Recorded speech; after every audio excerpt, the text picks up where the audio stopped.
اے اللہ میری قبر کی وحشت کو انس سے بدل دے، مجھ پر قرآن عظیم کی برکت کے سبب سے رحم فرما اور اس کو میرا امام اور نور و ہدایت اور رحمت بنا۔ اے اللہ اس میں سے جو بھول گیا ہوں مجھے یاد دلا، جو میں نہیں جانتا اس سے مجھ کو سکھا اور اس کی تلاوت نصیب فرما دن اور رات کے وقتوں میں، اور اس کو میرے لیے دلیل بنا دے۔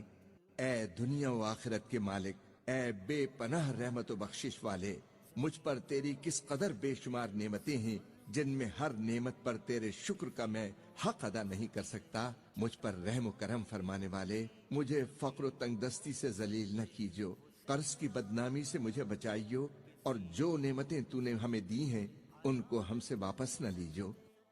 صحت و عافیت کی زندگی عطا فرما، اپنی تمام نعمتوں پر تجھے یاد کرنے، تیرا شکر اور عبادت کا پورا حق ادا کرنے میں ہماری مدد فرما۔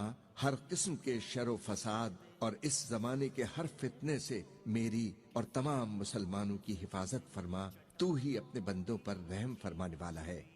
اے اللہ ہمیں ہدایت نصیب فرما، ہمارے ظاہر و باطن کی اصلاح فرما تاکہ ہم گمراہیوں سے دور رہیں، اور ان مقبول بندوں میں ہمیں شامل فرما جو سچے دل سے ایمان لائے۔ تو پاک اور بے عیب ہے، ہم تیری نعمتوں کا شمار نہیں کر سکتے، ہم تیری نعمتوں کے شکر کا حق ادا نہیں کر سکتے۔ تو ہی سب سے زیادہ رحیم و کریم ہے اور ہر مانگنے والے کو سب کچھ دینے والا ہے۔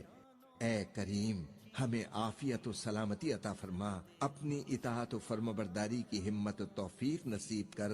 ہماری یہ زندگی تیری امانت ہے، اس لیے برحق دین اسلام پر ایسی حالت میں ہم تیرے سامنے حاضر ہوں کہ تو ہم سے ہر طرح خوش اور راضی ہو۔ تیرے سوا میرا کوئی مالک نہیں، میرا کوئی پالنے والا نہیں، اور تیرے سوا کوئی عبادت کے لائق نہیں۔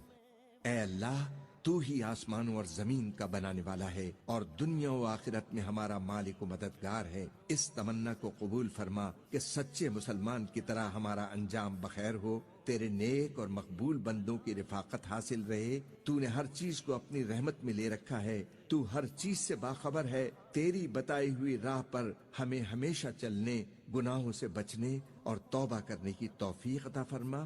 تو نے ہمیں جتنا علم دیا ہے ہم اس سے کچھ زیادہ نہیں جانتے، تو ہی سب کچھ جاننے والا ہے۔ میں تجھ سے دین و دنیا میں ہر طرح کی خیر، ہر آفت سے سلامتی اور ہر مصیبت سے عافیت کا امیدوار ہوں۔ اپنے گناہوں کی معافی کے ساتھ تیرے غضب اور دوزخ کی آگ سے پناہ مانگتا ہوں۔ اس کلمے پر میری زندگی ختم ہو۔ اشہد ان لا الہ الا اللہ وحدہ لا شریک لہ وَأَشْهَدُ أَنَّ مُحَمَّدًا عَبْدُهُ وَرَسُولُهُ۔ آمین ثم آمین۔